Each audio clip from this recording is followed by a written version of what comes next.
저는 이번 추경을 보면서 앞으로 5년 동안 이재명 정부에서 펼쳐질 일들의 중대한 징후라고 생각하고 솔직히 말씀드리면 걱정을 하지 않을 수가 없습니다. 이것을 어떻게 감당할지 우리 국가가 결국 25만 원 현금을 살포하겠다, 당선 축하금을 주겠다라는 주장인데요. 우리 경제에 도움이 되는지 저는 굉장히 회의적입니다. 이 재원의 대부분은 빚을 낸 거죠? 맞죠? 예.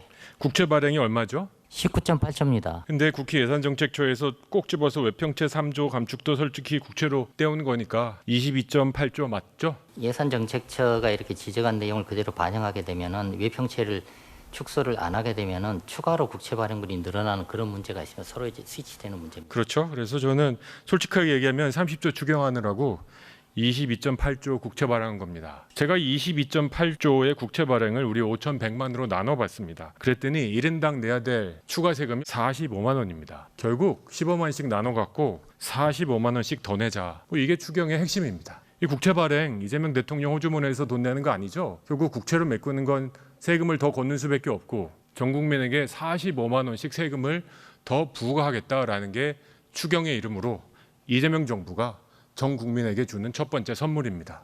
저는 동의할 수 없습니다. 부동산 얘기 좀 해보겠습니다. 이거 누구한테 물어봐야 될지 모르겠습니다. 전 정부 분들이라. 지금 부동산 난리 났습니다. 6월 네 번째 주 일주일 동안 서울 성동구 아파트 가격은 0.9%, 제가 사는 마포구는 0.98% 뛰었습니다. 월간이 아니고 주간이에요. 이걸 1년으로 바꾸면 67% 뛴 겁니다. 6억짜리 아파트가 10억 된 겁니다. 우리 서민들, 청년들 4억을 벌 수 있는 그 기간이 평생 아니겠습니까? 왜 이렇게 민주당만 집권하면 부동산 가격이 폭등합니까? 노무현 대통령 시절에 민주당 정부 30평 아파트 따져보니까 80% 올랐어요. 왜 그런 거예요? 민주당만 집권하면 부동산이 폭등하는 이유가 뭡니까 도대체? 특정 정당하고 부동산시장을 직접 관계하기는 어렵습니다만은 하여튼 사실이잖아요. 역사적으로 보면 민주당 정부 시절에 IMF 부동산 가격이 올라간 건 사실이죠. 다른 상황이 있었습니다. 차관님, 제 질문하고 있습니다.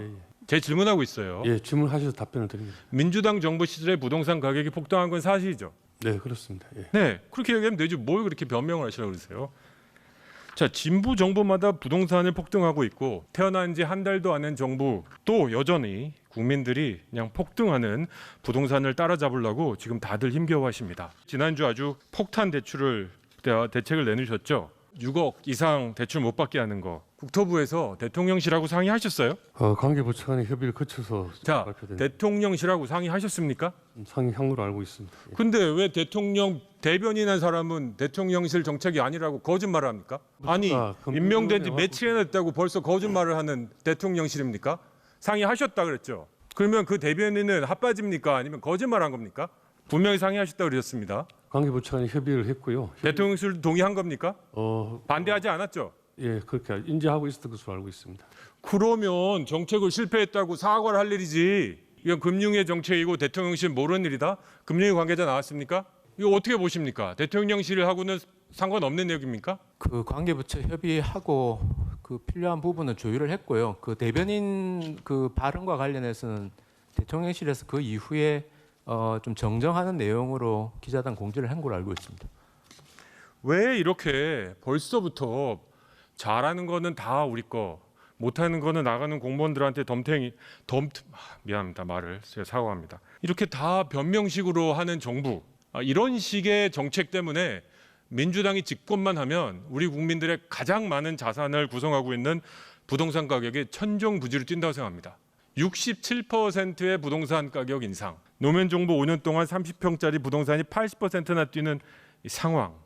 답은 저는 수요를 억제하는 게 아니라 공급을 늘리는 거라고 생각합니다. 제가 볼 때 6억 이상 주담대 금지하고 나면 그렇다고 15억 이상, 20억 이상 부동산 거래 금지할 건 아니잖아요. 그럼 국토부 차관님이신가요? 현직 국토부 장관입니다. 네, 장관님. 대출 받아서 못 사는 사람들 그 기회를 결국은 현금을 쌓아놓는 알짜 현금 부자, 그리고 언론에서 얘기하는 일부 외국인들은 살 수 있죠. 이번 대책은 시장 관리 차원에서 살 수 있죠. 장관님, 제가 말하는 게 어렵지 않습니다. 질문 안 하셔도 다 아시는 장인데 왜 질문을 하시면 그게 제가 답변을 드릴 수밖에 없지 않습니까? 아니, 장관님이 의원의 질문 방식에 대해서 지금 훈계하실 필요는 없다고 생각하고요. 자, 그러면요, 과연 이 정책이 무엇을 억제하고 어떤 시장을 새로 만들 것 같습니까? 젊은이들과 어떻게든지 인서울, 인강남 하고 싶은 국민들의 마음이 죄는 아니죠. 돈 열심히 벌어서 살고 싶은 지역, 그리고 값이 조금 오를 것 같은 지역에 아파트를 사는 국민들이 죄인은 아니죠. 그런데 이런 비현실 정책을 대통령실하고 조율했는데 대통령실은 부진하면서도 막 혼란을 내면서 이렇게 발표하고 나면 부동산 시장은 어떻게 되는 겁니까? 이런 것들이 누적되니까 민주당 정부가 집권만 하면 부동산 가격이 미친 듯이 올라가는 거 아닙니까? 이러고도 어떻게 책임 있는 정부라고 할 수 있습니까? 저는 또 혹시 15억 이상 부동산 대출 규제 정책 문재인 정부에서 핀 적이 있죠? 이런 것도 검토하고 계십니까, 장관님? 현재 그런 내용은 없는 것으로 알고 있습니다. 그러면 부동산 6억 이상 주담대 금지 대책이 집값을 안정시키는 데 실패하면 추가로 무슨 대책을 마련하실 생각입니까? 기본적으로 가수요를 억제하고 공급을 열리는 양쪽 그 두 바퀴 정책을 펼 것으로 그렇게 알고 있습니다. 자, 그러면 이번 정책은 시간 효과를 보는데 시간이 얼마나 필요하다고 생각하십니까? 그리고 이 정책으로 부동산 가격을 얼마나 안정시키려고 하십니까? 시장에 많은 가수요로 인한 수요가 있기 때문에 그런 부분에는 효과가 있을 것으로 생각을 합니다. 그럼 부동산 가격이 내려가려고 보십니까? 장기적으로는 수급 상황에 근거해서 결정. 장기적인 얘기한 거 아니잖아요. 지금 급하게 막 낸 거 아닙니까? 지금 부동산 가격이 시작하자마자 올라가니까 이거는 초단기 지금 공급을 확대하는데 시간이 걸리니까 수요를 막겠다. 지금 이런 정책 아닙니까? 솔직히. 네, 그렇습니다. 단기 정책과 중장기 그러니까 단기니까 두세 달 내에 부동산 가격 떨어집니까? 자신 있으세요? 시장 상황을 예의지켜 보고 있습니다. 금융위원장님 자신 있으십니까? 이거 금융의 생각이세요? 아니면은 대통령실에서 요구한 정책입니까? 금융의 생각입니다. 지금 최근에 의원님 말씀 주신 대로 너무 빠르게 주택 가격이 오르고 있고 가계부채도 5월, 6월 너무 빠릅니다. 그래서 좀 강한 조치가 필요하다고 생각을 했고요. 효과는 지켜봐야 되겠습니다만 최근에 급등세에서는 약간 진정한 효과는 있을 거라고 기대합니다.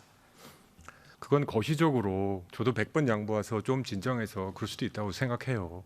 근데 장관님 미시로 내려가 보면요. 강남 아파트, 서울 주요 지역 아파트 살 수 있는 사람들의 그 진입할 수 있는 장벽을 현실적으로 청년들과 조금 대출해서 사고 싶은 분들을 완전히 막은 거예요. 시장 자본, 시장 경제를 운영하고 주택도 상품이란 걸 부정하는 않은 이상 대한민국 어떤 상품이 누구는 돈 있어도 살 수 없고 누구는 돈 있으면 살 수 있다. 이런 상품이 어디 있습니까?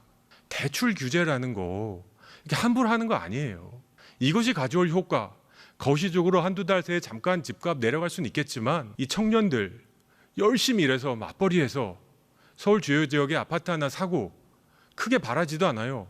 어느 정도 자산 증식을 원하는 사람들에게 정말 절망감을 안겨준 거예요. 부모한테 증여받아서 상속받아서 현금 제여 있는 사람 지금 신났어요. 어떻게 이렇게 거칠고 이렇게 우리 사회를 가르는 정책을 함부로 하고 대통령실이라는 곳은 다 조율하고 다 아는 건데도 대변인 한 사람이 이거는 금융의 정책이지 대통령실 정책이 아니다. 발 빼고 앉았고 정말 시작해도 이렇게 무책임하게 시작할 수 있는 건지 전 너무나도 화가 납니다. 부동산 정책 함부로 건들지 마십시오. 실력 없으면 그냥 못하겠다고 하세요. 이렇게 말도 안 되는 문재인 정부에서 25번 했어요. 그 결과 다 아시죠? 대한민국처럼 이렇게 부동산 갖고 모든 국민이 씨름하고 대한민국처럼 부동산 때문에 이렇게 불로소득, 투기에 모든 국민이 매달리는 나라 제발 좀 만들지 마시고 민주당 이번만큼은 좀 제발 실력을 발휘해서 부동산 폭등을 좀 막아주십시오. 앞서 존경하는 조정훈 의원님 말씀 듣고 준비하지 않았는데 몇 말씀을 좀 드려야 될 것 같습니다. 박상우 장관님 언제 취임하셨죠? 23년 12월 3일 날 취임했습니다. 근데 어떻게 여당 의원이 얼마나 일을 안 하셨으면 그 당시 여당이었던 얼마 전까지 여당이었던 정당 소속 의원께서 장관님 얼굴도 모릅니까?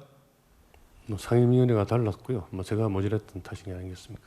근데 부동산 정책에는 관심이 굉장히 많으시던데 이재명 대통령 취임한 지 한 달이 안 됐죠, 장관님? 6월 4일 날 취임식했으니까요. 네. 예. 이재명 정부 출범 한 달이 안 된 상황에서 지금 발생하고 있는 여러 가지 부동산의 문제는 어느 정부의 책임이 있습니까?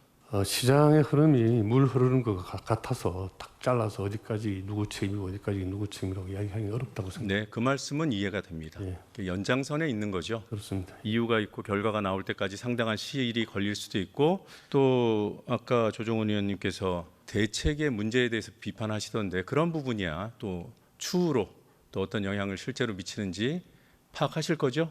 당연히 대책이 나오면 시장을 예의주시합니다.